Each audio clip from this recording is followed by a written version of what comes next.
What's up guys? Today I'm going to be modifying the 99 front bumper to increase airflow and to clear the intercooler pipes because as it is right now, it won't fit due to the intercooler pipes. I'm starting by cutting this black piece off the bumper. It blocks so much airflow to the intercoolers and the radiator.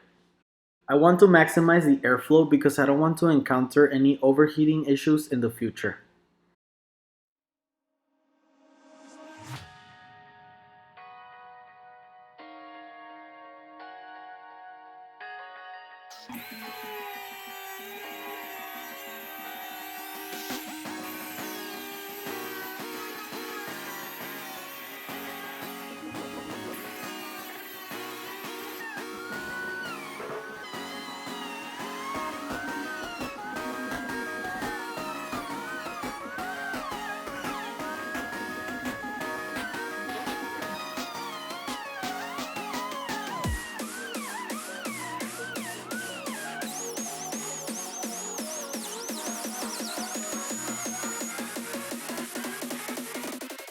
This metal bracket provides support to the bumper. Unfortunately, it is too long and it hits the intercooler, so I will be cutting a part of it off.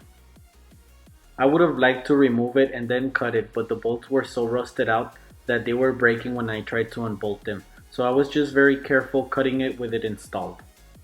Once I had cut enough, I just bent it several times to break it off. This prevented me from accidentally going too far and damaging the bumper. And then I went over it with the Dremel tool to remove the sharp edges.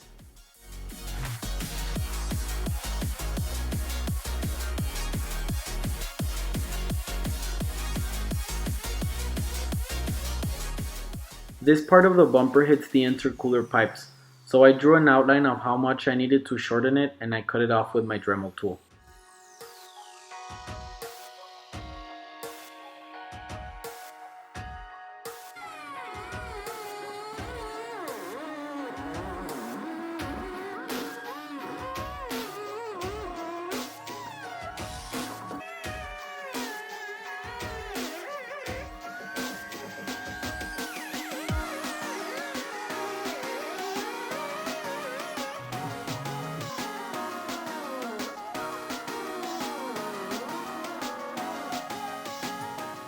Once I finished cutting, I block sanded the edges to create a perfectly straight finish.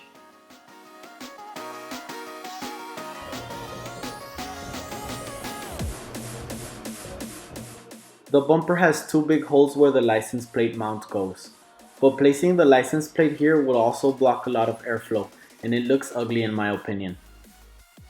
I'm gonna patch up these holes with fiberglass and relocate the license plate.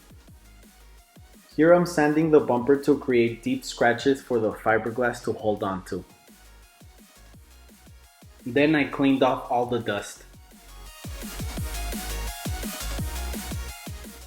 I need to tape up these holes so the fiberglass resin doesn't leak through, but first I clean the area well so the tape doesn't fall off.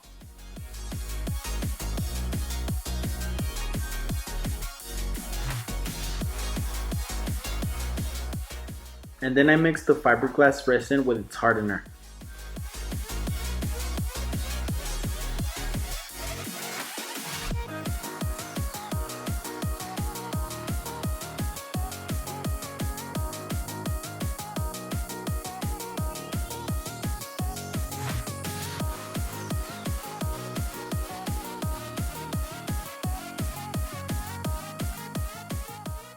First, I applied a coat of fiberglass resin over the entire area I was working with.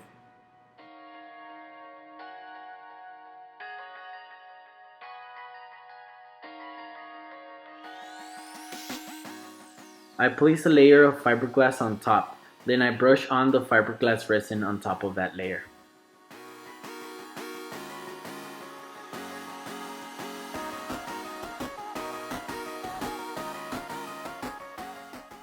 And then I add another layer of fiberglass.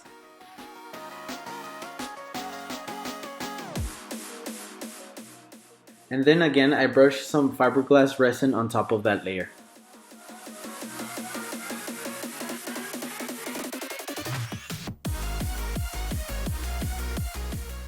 I use at least 3 layers of fiberglass to create a strong patch.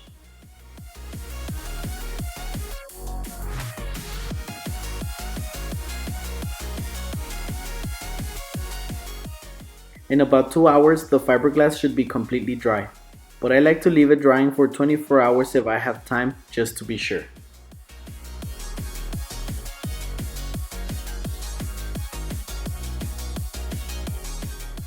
The fiberglass may have gone over the edge, but we can easily cut the excess off with the Dremel tool.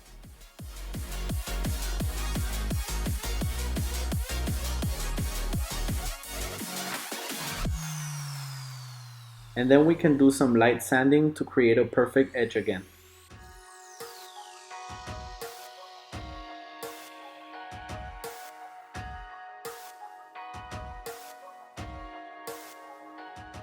The fiberglass patch is not meant to cover the holes entirely, but it's to use as a foundation for Bondo. Without the support of the fiberglass, the Bondo by itself would crack and fall off. But like I said in the previous video, Express Body Shop will be doing the paint job, so they will be taking care of bondoing these holes. And I will also be having them do a batch delete. And that is gonna be the end of this video, guys. Transformation number 4 part 2. If you liked this video, make sure you're subscribed so you can be notified when part 3 comes out. And if you didn't like it, subscribe anyways, it's free.